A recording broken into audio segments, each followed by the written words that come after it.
السلام عليكم ورحمة الله تعالى وبركاته. tani waa dekada Jabuuti oo ah mid ka mid ah dekadaha ugu casrisan uguna mashquulka badan dhammaan qaaradda Afrika. Waxay lafdhabar u tahay dhaqaalaha Jabuuti oo ku dhawaad 85% dhaqaalaha waddankan ayaa laga soo saaraa dekadan. Waana dekada ugu weyn ee maamusha ganacsiga badda Geeska Afrika, balse waxay u muuqataa in midda ay soo afjarmayso kadib markii dib loo furay dekada casriga ah ee Berbera, taa oo la filayo in ay la wareegi doonto qayb badan oo ka mid ah ganacsiga Geeska. Halka dad badani ay tilmaamayaan in Berbera ay tahay khatar ku wajahan dekada Jabuuti isna dhaawici doonta dhaqaalaheeda. Aan si faahfaahsan uga hadalno mowduucan, waxaan rabaa inaan kula wadaago muhiimadda ganacsiga ee labadan dekad, saameynta dekada Berbera ay ku leedahay dhaqaalaha Jabuuti, iyo talaabada habboon ee ay tahay in ay qaadaan Jabuuti si ay uga badbaadaan hoos u dhac dhaqaale.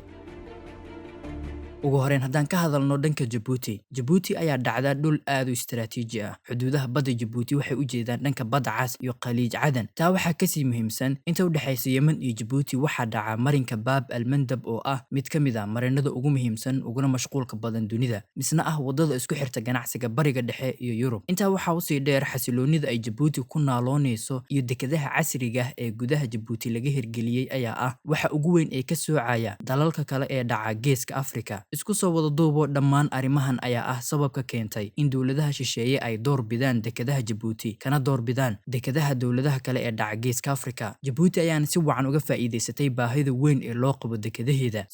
85% oo ka mid ah dhaqaalaha Jabuuti waxay ku tiirsan tahay lacagaha ka soo xarooda adeegyada dekadaha ee ay bixiso. Sidoo kale, Jabuuti ayaa lafdhabar u ah ganacsiga badeed ee wadamada Afrika aan badda lahayn sida Itoobiya oo kale. Si kastaba ha ahaatee, maamulidda ay Jabuuti maamuleysay ganacsiga badda Geeska Afrika waxay u muuqataa mid soo idlaanaysa kadib markii dib u dayactir lagu sameeyey mid ka mid ah dekadihii ugu weynaa taariikhda ee Geeska Afrika. Berbera ayaa ahayd dekada ugu muhiimsan ee ganacsiga Geeska Afrika laga soo bilaabo 2000 oo sano ka hor. Mowqica istiraatiijiga ah ee ay dhacdo ayaa ka dhigtay mid laga doorbido dekadaha asaageeda ah, balse burburkii xumaa ee ku yimid ayaa sababay in dowladihii shisheeye ay ka hayaamaan oo danahooda ganacsi ay dekado kale u wareejiyaan. Shirkadda DP World oo ah shirkadda saddexaad ee ugu weyn shirkadaha maareeya dekadaha adduunka ee fadhigeedu uu yahay Dubai oo ay weheliyaan Somaliland iyo Ethiopia, ayaa si rasmi ah u furay dhismaha casriga ah ee dekada Berbera oo ku kacay qiimo dhan $442 milyan. Saamiga heshiiska Berbera ayaa waxaa loo kala qaybsaday Somaliland oo 30% leh, DP World oo 51% ku leh, iyo Ethiopia oo 19% leh. Wejiga koowaad ee balaarinta Berbera ayaa soo idlaaday iyadoo la dhisay barsad dhan 400 oo mitir iyo saanad qaadi karta 150,000 oo konteenar oo dhererkoodu yahay 10 feet. DP World ayaa diyaar u ah inay fuliso wejiga labaad ee sii balaarinta dekada Berbera. Wejigan labaad ayaa la qorsheynayaa in barsada Berbera laga balaariyo 400 oo mitir iyadoo la gaarsiin doono ilaa iyo 1,000 mitir, iyo weliba saanad qaadkeedu yahay 500,000 oo konteenar, taa oo la filayo in ay sare u qaado tirada konteenarada la dejin doono tiro gaaraysa 2 milyan konteenar sanadii. Waxaa kaloo dib u dayactirkan weheliya mashruuca Berbera Corridor oo ah waddo isku xiri doonta Berbera iyo Addis Ababa. Wadadan oo la filayo in ay laba jibaarto muhiimadda dekada Berbera. Si kastaba ha ahaatee, saadaluhu waxay tilmaamayaan in dekada Berbera marka la dhammaystiro dib u dayactirkeeda iyo balaarinteeda ay u tartami doonto sida ay kula wareegi lahayd qayb badan oo ka mid ah ganacsiga badda ee Geeska Afrika oo ay hadda Jabuuti ku awood badan tahay. Dad badan ayaana rumaysan dhammaystirka dhismaha Berbera in ay khatar weyn ku keeni doonto dhaqaalaha guud ee dekadaha Jabuuti, taa oo walaac badan ku beeraysa Jabuuti oo markan aragta in mandiqada laga dhisay dekad casri ah oo kula tartami karta ganacsiga Badda Cas iyo Geeska Afrika. Balan si qoto dheer u falanqeyno si aan u ogaano habka ay Berbera u saameyn doonto dhaqaalaha Jabuuti.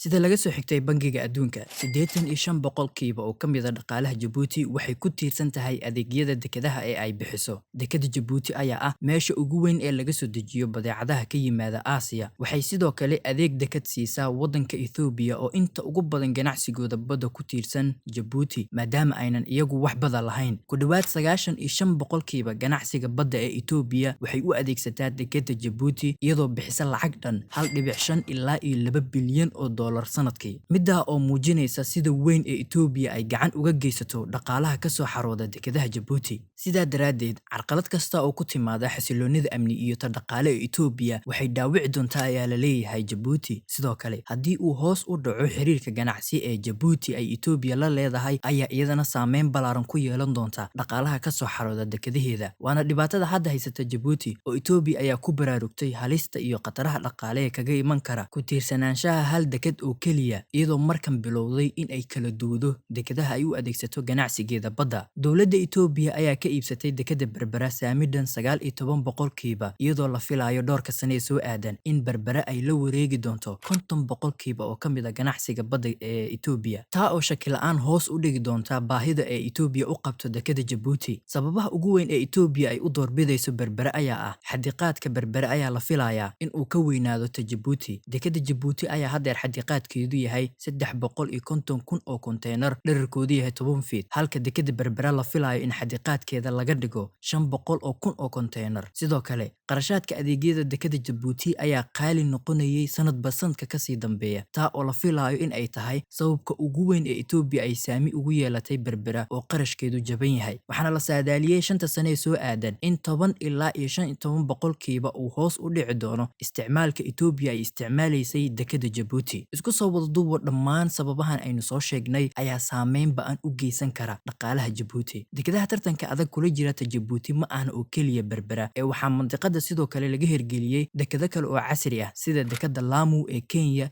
iyo midda Suudaan oo Itoobiya ay sanadihii dambeba qorsheynaysay in ay ganacsigeeda badda u isticmaasho. Dhanka Itoobiya marka laga eego, xaqiiqdii waa wax macno sameynaya in ay kala duwado dekedaha ay u adeegsato ganacsigeeda badda, mise aynan ku tiirsanaan hal deked oo keliya. Si la mid ah taa, dowladda Djibouti ayaa iyadana waxay u baahan tahay in ay la timaado qorshe labaad si ay kaga badbaado saameynta kaga iman karta ku tiirsanaanshaha ay ku tiirsan tahay xiriirka ganacsi ee badda ee Itoobiya ay la leedahay, sida in ay kala duwado ilaha dhaqaale ee waddanka uu leeyahay oo haddeer inta badan ku tiirsan adeegyada dekedaha ay bixiyaan. Waxaa muhiim ah in ay maalgeliyaan tacliinta sare ee dalka oo ay ugu horeeyaan dugsiyada farsamada si waddanka uu u lahaado wax soo saar ka madax bannaan adeegyada dekedaha. Dabcan, inta badan waxay dadku tilmaamayaan saameynta Djibouti kaga iman karta dekedaha Berbera, halka dadka kale ay aaminsan yihiin in Berbera aynan wax saameyn ah ku lahaan doonin dhaqaalaha Djibouti. Waxayna tilmaamayaan si dowladda Itoobiya ay u daboosho baahida sii ziyaadaysa ee bulshadeeda kor u dhaafaysa 100 milyan in ay u baahan doonto dekedaha Berbera iyo dekeda Dooraale ee Djibouti. Weliba ay macquul tahay in ay ku filnaan weydo labadan deked oo ay u sii baahnaan doonto dekedo kale sida dekeda Kismaayo iyo dekeda Suudaan ama tan Kenya oo kale.